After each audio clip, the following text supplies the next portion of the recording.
Legend has it that there is a big fish in a large lake. Many people wanted to catch it but failed. That day the son was born. Edward caught a fish with his wedding ring. To celebrate the day his son was born. To let the son have a chance to catch it too. Edward released the fish. This was Will, who had heard this story for 20 years. His father was clearly an ordinary person who liked to show off. Especially at the wedding that day. He did not forget to tell the story of the fish. Such an embarrassment. One night in your entire life, the universe did not revolve around Edward Bloom. How can you not understand that? Sorry to embarrass you. Will had never spoken again with his father for 3 years. Only when his mother called to inform him that the father fell seriously ill. He just returned home with his wife. A little boy was playing beside him. Reminding him of his childhood, his father used to tell strange stories. The father in the movie was born a weirdo. A little boy leaping out of the mother's womb. Later, when he grew up, he heard that there were witches in the town. Others did not dare to approach, only he charged. In the witch's glass eye he saw his own death. Will had believed this story for a long time. He just didn't believe it when he grew up. But the father was used to bragging. But now he didn't know how much time was left for his father. He feared there would be no chance of understanding the father. I just want to know the true versions of things, events, stories. You. But the father was still immersed in his world. A Bond hater like him was now locked in a hospital bed. Reminding Will of himself as a child. Because of chicken pox, he had to lie in bed. To comfort the boy, Edward told the story. The other gradually grew up, but Edward grew up really fast. Muscles and joints could not keep up with that speed. So he had to lie in bed, reading books for 3 years. The book said that if the goldfish was kept in an aquarium, it would be reduced. If you gave it more space, it would turn into a big fish. Edward thought it needed the great space on Earth. As time passed, Edward also became a handsome guy. He was very shining, becoming famous in the area. Later in the town there was a monster stealing poultry. Because Edward had been aware in advance that the monster wouldn't harm him. So he took the initiative to go to handle the monster. So why are you wasting your time in a small town? You're a big man, you should be in a big city. The small town could neither accommodate the monster nor his heroic heart. So they decided to leave together. There were 2 ways to leave the town. A wide, airy road, a small road in the swamp. Because Edward was always curious, he chose the latter. Walking on the dangerous road alone. Crossing the swamp with hidden dangers. He discovered a secret town, Spectre. The entrance was full of shoes.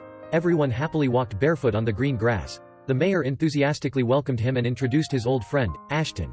Ashton was a poet. Like Edward, he had left his hometown and ended up in Spectre many years ago. He lived a happy life here. In 12 years he wrote 3 verses. The grass so green.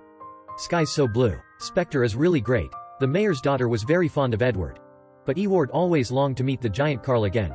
So he decided to leave Spectre. Before he left, the mayor's daughter didn't want to leave him. Promise me you'll come back. I promise. Someday. When I'm really supposed to. After Edward met Carl again, they came to a prosperous metropolis. This circus was full of flowers and lights, extremely bustling. When watching the horse team perform, the appearance of Carl caught the attention of the ringmaster. So he asked everyone to leave, persuading Carl to stay. At this moment, Edward saw Sandra in the crowd by chance. Like love at first sight. At that moment time seemed to stop.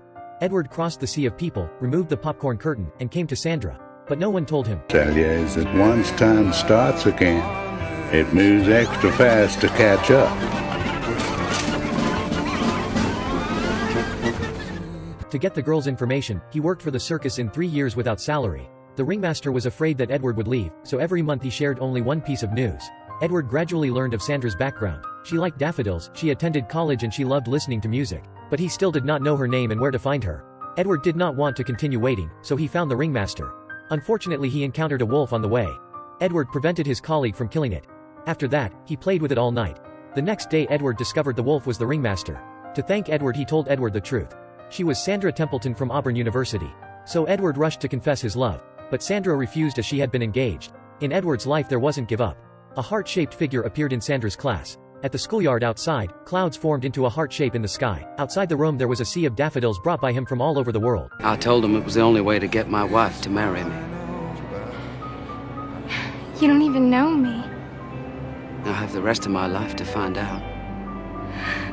When Edward sank into romance, her fiancé also came there in anger. Seeing Dawn beat Edward aggressively, Sandra decided to return her engagement ring, and chose Edward as the last stop. But the joy was short-lived. Not long after the wedding, Edward had to enlist. At the front lines he always missed Sandra. So in a mission, Edward persuaded the twins to help him return. He helped them become famous. At this moment, a letter about Edward's information was sent. It was the announcement of death. But unexpectedly 4 months later Edward miraculously returned. Finally, he was able to live happily with his wife. To support his family, he became a toy salesman. He accidentally reunited with poet Ashton at the bank. That year Edward's determination to leave Spectre encouraged him. He decided to go on a trip to broaden his horizons. So today he went to rob the bank. Edward unintentionally became a companion. But unfortunately they chose a bankrupt bank, and got only $400. Edward was worried about Ashton, so he analyzed the current economic trends for him. After listening, Ashton made a decision. I should go to Wall Street. That's where all the money is. And so Ashton brought Edward's gift to Wall Street. When he earned $1 million he donated to Edward $10,000. Edward wanted to refuse. So he used this money to buy a beautiful white house. The beautiful house was full of romance. Then they had Will and he had a happy life. Back to the present. Will had got married. He couldn't believe the story of his father. Good, bad, everything. Just show me who you are for once. I've been nothing but myself since the day I was born. And if you can't see that, it's your failing, not mine. Will left again, unable to speak anything. But when cleaning the pool, he see a large fish swim past. It seemed that his father did not lie. That day he and his mom cleaned up the warehouse. Surprisingly they found the death announcement that year. That really happened? Not everything your father says is a complete fabrication. The father refused to say so. He found it himself. With an address he found the woman, the daughter of Spector's mayor. Will doubted she had an affair with his father. He broke into the house without introduction. She said, Edward had been here only twice in his life. Once he wandered into Spector, and once he saved Spector.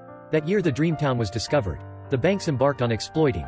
Loan interest rates were so high that the town was like bankrupt. He had no money but he tried to persuade another rich man to buy this town. To save this beautiful town, the mayor's daughter had to stay in the hometown.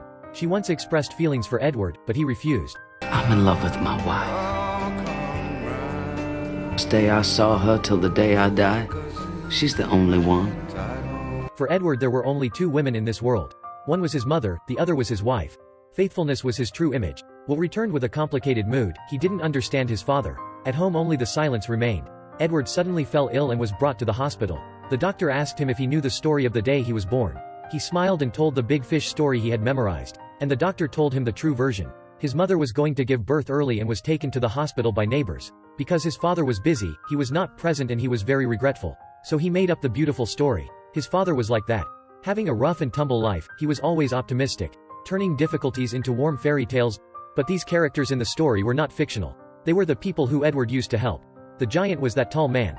The twins. And the poet. They attended Edward's funeral, talking about his humble but extraordinary life. Before his father died, Will also understood his attitude in life. So he continued the story. Like his kind, optimistic father. Not lying on the hospital bed waiting to die. He escaped from the hospital to the lake. Like a hero, waving to everyone. Everyone smiled happily, there were no tears of sadness. His mother stood in the middle waiting for Edward to get the ring back.